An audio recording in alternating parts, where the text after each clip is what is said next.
Évangile de Jésus-Christ selon saint Jean. En ce temps-là, Jean le Baptiste se trouvait avec 2 de ses disciples. Posant son regard sur Jésus qui allait et venait, il dit : « Voici l'agneau de Dieu. » Les 2 disciples entendirent ce qu'il disait, et ils suivirent Jésus.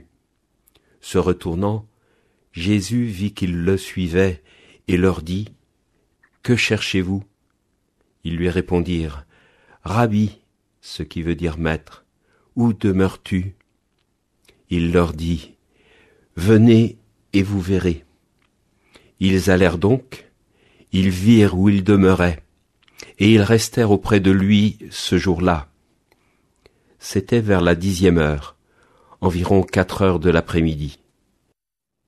André, le frère de Simon-Pierre, était l'un des 2 disciples qui avaient entendu la parole de Jean et qui avaient suivi Jésus. Il trouve d'abord Simon, son propre frère, et lui dit : « Nous avons trouvé le Messie, ce qui veut dire Christ. » André amena son frère à Jésus.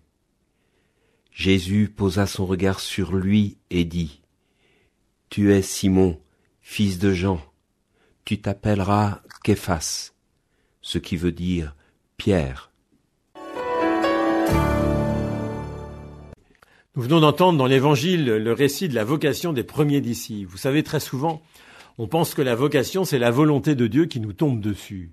C'est Dieu qui a décidé par avance ce que serait notre vie, et on n'a plus qu'à obéir. Mais non, la vocation, c'est Dieu qui suscite au fond de notre cœur les désirs les plus beaux et les plus forts. Dieu nous appelle en nous révélant les désirs les plus profonds de notre cœur. C'est très important cela, et je le dis à vous, parents et grands-parents. Une manière d'éveiller vos enfants ou vos petits-enfants à leur propre vocation, c'est de leur raconter la vie des saints ou celle de grands témoins qui éveillent au fond de leur cœur de beaux désirs, des désirs de faire de leur vie quelque chose de grand, comme ces témoins. Vous me permettrez un exemple tiré de mon expérience personnelle. Lorsque j'étais en classe de 4e, il y avait un homme que j'admirais beaucoup, c'était Raoul Follereau. Vous connaissez Raoul Follereau ? Avec sa femme, il a consacré sa vie aux lépreux. Et j'avais envie de ressembler à cet homme, et moi aussi de m'occuper des autres, de consacrer ma vie aux autres. Et peu à peu, ce désir a fait son chemin. Ce désir, Dieu s'en est servi pour m'orienter vers où il désirait et pour confirmer cet appel à me consacrer aux autres en étant prêtre. Nourrissez le cœur de vos enfants et de petits-enfants avec le témoignage des saints, des saintes, des témoins. Dieu parle à travers eux et suscite par eux des vocations. Et des vocations de toutes sortes d'ailleurs, pas simplement de prêtres et de religieuses. Parce que vous le savez bien, la vocation, elle n'est pas réservée aux personnes consacrées, elle est universelle. C'est ce que le Concile Vatican II a appelé la vocation universelle à la sainteté. Et quand on parle vocation, on ne doit pas oublier notamment celle du mariage, car c'est une vocation. C'est notamment le père Caffarel qui a permis de le redécouvrir à une époque où il a fondé les équipes Notre-Dame en 1838, où on disait la vocation par excellence, c'est la vocation religieuse. Les laïcs n'ont pas de vocation, encore moins les laïcs mariés. Le mariage, c'est un état de vie inférieur à celui des consacrés. C'était une aberration de dire cela.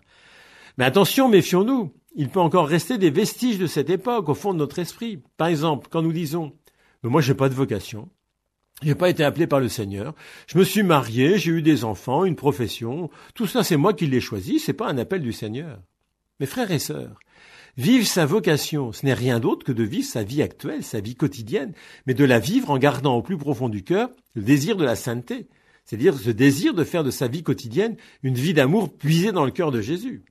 Ça, c'est, je crois, un des bienfaits de la série The Chosen. Vous savez, cette série où l'on voit les apôtres être appelés par le Christ et vivre les premiers pas de leur ministère public avec le Christ. On peut penser ce qu'on veut de cette série, on peut penser notamment ce qu'on veut de cette figure du Christ, qui moi me gêne un peu, mais voilà. Mais en tout cas, ce qui est important, c'est qu'on voit bien qu'ils ont été choisis dans leur milieu de vie naturel, quotidien, professionnel, et que c'est là que le Seigneur a suscité en eux ce désir de le suivre.